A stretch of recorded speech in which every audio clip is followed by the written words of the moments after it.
The baby's tiny hand reached through the mansion's silence, pointing at the man who'd never held a child. Dada. And in that single word, the most feared man in Seoul felt his empire crack. Minho's world was built on silence. The kind that came after gunshots, after betrayals, after bodies disappeared into the Han River without a ripple. He stood in his penthouse office, floor-to-ceiling windows framing Seoul's glittering skyline like a kingdom he'd conquered with blood and calculation. His black suit was immaculate, his expression unreadable. At 34, Minho was the youngest head of the Baekho clan, and the most ruthless. "Sir, the new maid arrives tomorrow," his right-hand man, June, said from the doorway. Minho didn't turn. "Background check?" "Clean. Single mother. American-born, Korean agency verified. She needs the money. She won't ask questions." "Good. I don't answer them." Across the city, Bella stood in her cramped apartment, staring at the acceptance letter, with shaking hands. Domestic position. Private estate. Room and board included. Salary, $4 million monthly. It was more than she'd made in 6 months combined.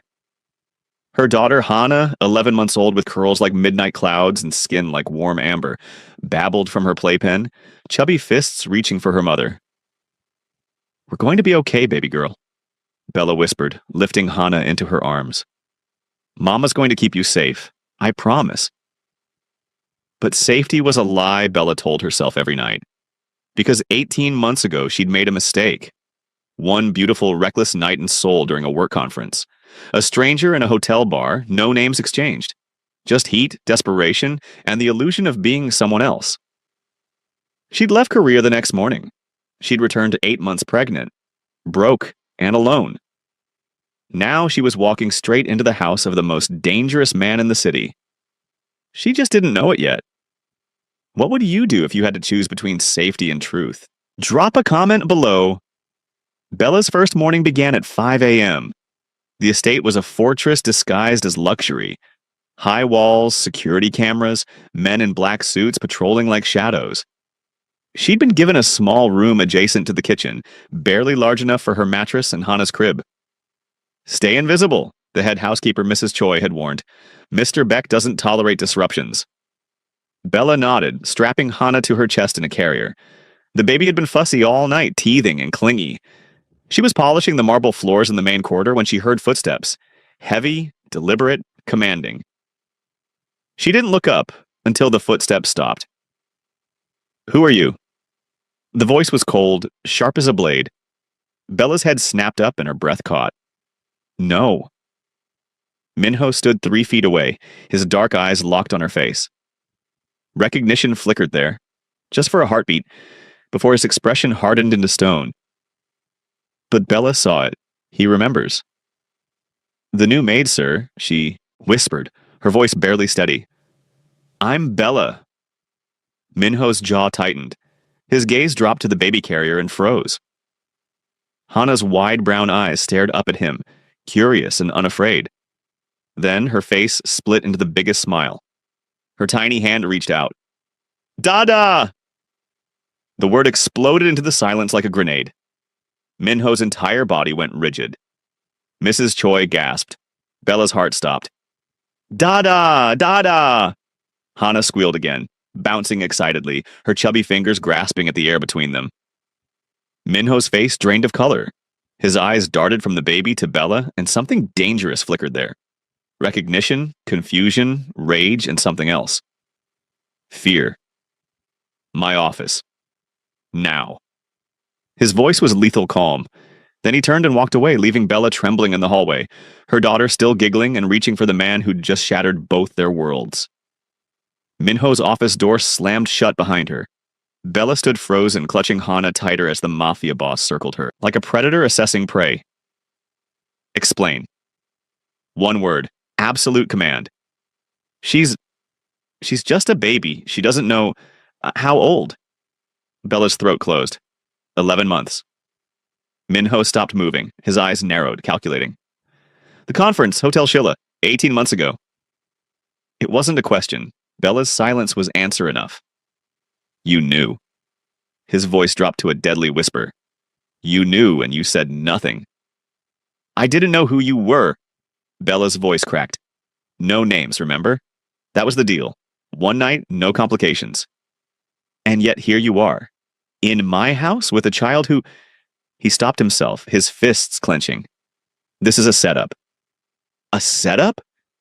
Bella's fear ignited into anger. You think I planned this?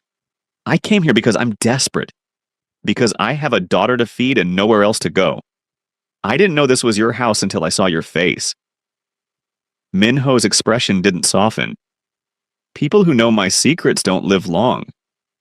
The threat hung in the air like smoke. Hana whimpered, sensing her mother's terror. Bella straightened her spine, meeting his cold stare. Then do what you do best. But my daughter, she's innocent. Whatever happens to me, you let her go. Promise me. Something flickered in Minho's eyes. Surprise, maybe. Respect. Get out, he said finally. What? Pack your things, be gone by tonight. Bella's heart shattered, but she nodded. At least they'd be alive. She turned toward the door. Wait. Minho's voice stopped her. Blood test, today. If that child is mine, everything changes. Bella looked back at him, tears burning her eyes. And if she is? Minho's expression was unreadable. Then neither of you is going anywhere. The doctor arrived within the hour. Discreet, expensive, terrified of Minho. Bella sat in the corner of the medical room Minho kept in his estate, watching as the man swabbed Hana's cheek, then Minho's. Results in 4 hours, the doctor stammered, then fled. You'll stay in the guest wing. Until then, Minho said, not looking at her. Supervised. I'm not a prisoner. Yes, you are. 2 guards escorted Bella to a bedroom 3 times the size of her apartment. Luxurious, suffocating, hours crawled by. Hana napped, exhausted from crying. Bella paced, her mind racing. What if the test is positive? What if it's negative? Which outcome is more dangerous? At 6 p.m., the door opened. Minho entered, holding a tablet. His face was pale. 99.9% probability, he said quietly. She's mine. Bella closed her eyes, relief and terror colliding. So what now? You pay me off? Threaten me into silence? No. Minho set the tablet down, his hands shaking, barely, but Bella saw it. Now we talk. He sat on the edge of the bed, suddenly looking less like a Mafia boss and more like a man drowning. I never wanted children, he admitted. My world is violence, blood. I buried my humanity years ago because it's the only way to survive. Then why keep us here? Minho's eyes met hers, raw and unguarded for the first time. Because when she called me Dada, something inside me broke. Or woke up. I don't know which. He exhaled shakily. I've killed men for less than lying to me. But when I look at her... He trailed off. Bella's voice softened. She didn't choose this. Neither did I. I know. Minho stood. But she's my blood. And in my world, blood is everything. I protect what's mine. She's not property. No, Minho agreed, his gaze intense. She's my daughter, and you're her mother, which means you're both under my protection now, whether you like it or not. Would you trust a dangerous man to protect your child? Or run? Comment your thoughts and subscribe so you don't miss what happens next. That night, Bella couldn't sleep. She found Minho in his study, whiskey in hand, staring at a photograph on his desk. Can't sleep either? She asked softly. He didn't answer, but he didn't tell her to leave. Bella stepped closer, glimpsing the photo, a young boy, maybe 7, with Minho's eyes. Next to him, a woman with a kind smile. Your family? My brother and my mother. Minho's voice was hollow. Both dead, killed by a rival clan when I was 16. Bella's breath caught. My father was the boss then. He taught me that love is weakness, that attachment gets you killed. Minho's grip tightened on the glass. So I became what he wanted. Cold, ruthless, untouchable. Is that why you were at that hotel bar? Bella asked gently. Running from yourself? Minho's eyes snapped to hers, surprised by her perception. I'd just executed a traitor, someone I'd known since childhood. His voice cracked, just barely. I needed to feel anything other than empty. And then you walked in.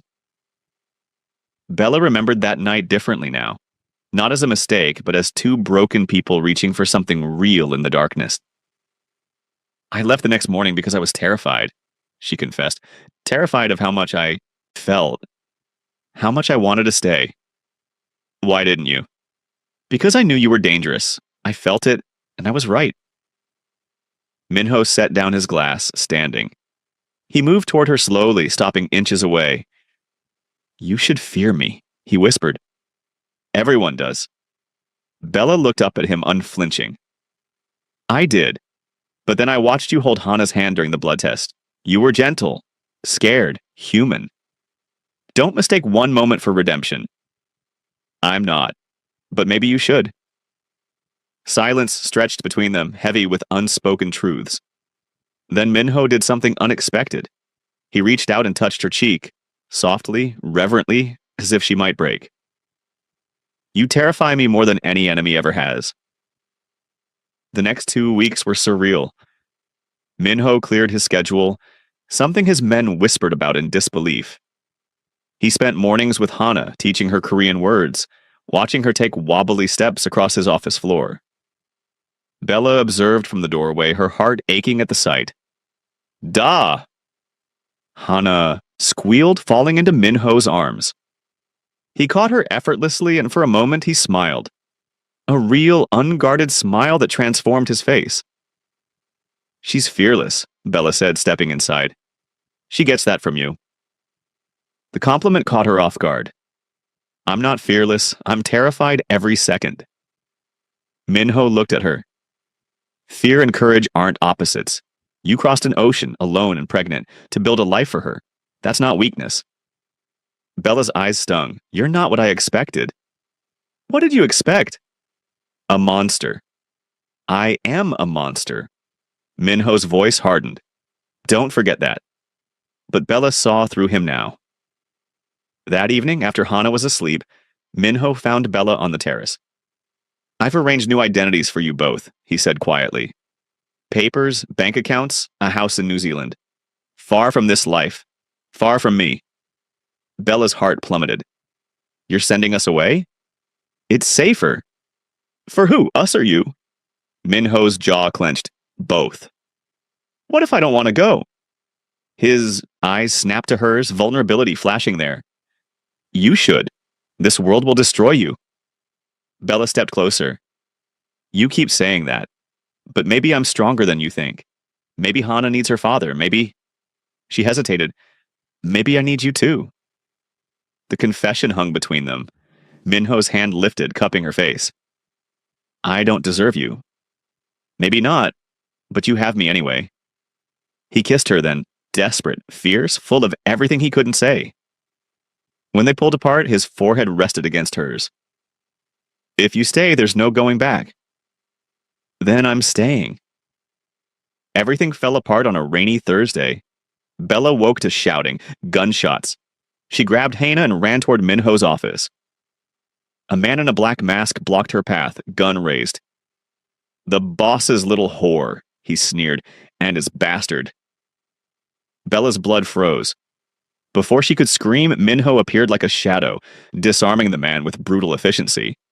The crack of bones echoed, but more men poured in. June! Minho roared. His right-hand man appeared, firing. They breached the south gate. It's the Park clan. They know about the girl. Minho's face went white. He turned to Bella. Go, now. There's a safe room behind the library. Code is Hana's birthday. I'm not leaving you. Go! He roared, just as a bullet shattered the window beside them. June grabbed Bella's arm, dragging her away as Minho stayed behind, drawing enemy fire. The safe room was cold, silent. Hana cried. Bella held her, trembling, listening to the gunfire above. Hours passed. When the door finally opened, it wasn't Minho. It was June, bloodied and grim. He's alive, barely, but Bella... June's voice cracked. The Park clan knows everything. They'll never stop hunting you. Minho, he's decided to end this. End what? The engagement to Park Ji-woo, the treaty marriage that would have stopped this war. June looked broken. He's choosing you, and it's going to get him killed. Bella's world tilted. Engagement? He never told you? June laughed bitterly. Of course not. He was supposed to marry her next month, unite the clans. But he called it off 3 days ago. For you. Bella felt sick. Take me to him. Bella, now. She found Minho in his room, bandaged, pale. You lied, she whispered. He didn't deny it. You chose me over peace, over your people. Yes. You selfish bastard? Tears streamed down her face. I would have left. Hannah and I would have disappeared. But you... I love you. 3 words. Raw, desperate. I love you and I'm not sorry. Bella left that night. She took Hannah and disappeared into Seoul's crowded streets, using the emergency cash Minho had hidden in her room. For 3 days, she lived in a cheap motel, ignoring Minho's calls. He'll get himself killed. For me. For us. The thought haunted her. On the 4th day, June found her. He's meeting the Park clan tomorrow, alone, unarmed, to negotiate peace. Bella's stomach dropped. That's suicide. I know. He knows. But he's doing it anyway. June's eyes were red. He said if he dies, at least you and Hannah will be free. The Park clan wants his head, not yours.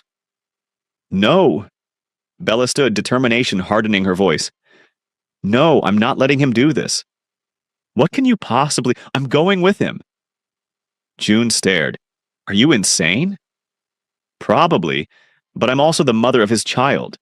That means something in your world, doesn't it? Blood, family, legacy. June's eyes widened with understanding. You're going to claim your place. I'm going to save him. The meeting was set in a warehouse by the docks. Minho arrived at dawn, alone. Park Ji-woo waited, her clan's soldiers surrounding her like a wall. You humiliated me, she said coldly. Broke our engagement for some foreign whore and her bastard? Minho's fists clenched, but he said nothing. So here's the deal. Your life or hers. Choose. Before Minho could answer, the warehouse door opened. Bella walked in, holding Hannah. No. Minho started toward her, but Park's men blocked him. Bella's voice rang clear. I'm Bella, mother of Minho's daughter, his blood, his family. She met Park Ji-woo's eyes without flinching. You want revenge? Take it. But know this, you'll be killing the mother of the next Baekho heir. And that makes you a child killer. Is your pride worth that stain? What would you risk for love? Comment below and subscribe. The ending will blow your mind. Silence. Then Park Ji-woo laughed. Cold, sharp. Bold, stupid, but bold.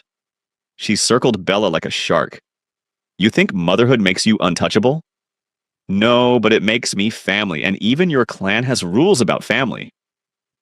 Park's eyes narrowed. Minho's voice cut through. She's right. You kill her, you violate the old code. Your own elders will turn on you. The tension was suffocating. Finally, Park Ji-woo smiled, a predator's smile. Fine, I'll let her live. But you owe me, Minho. A debt to be called when I choose. Minho nodded. Once. Agreed. Park's soldiers parted.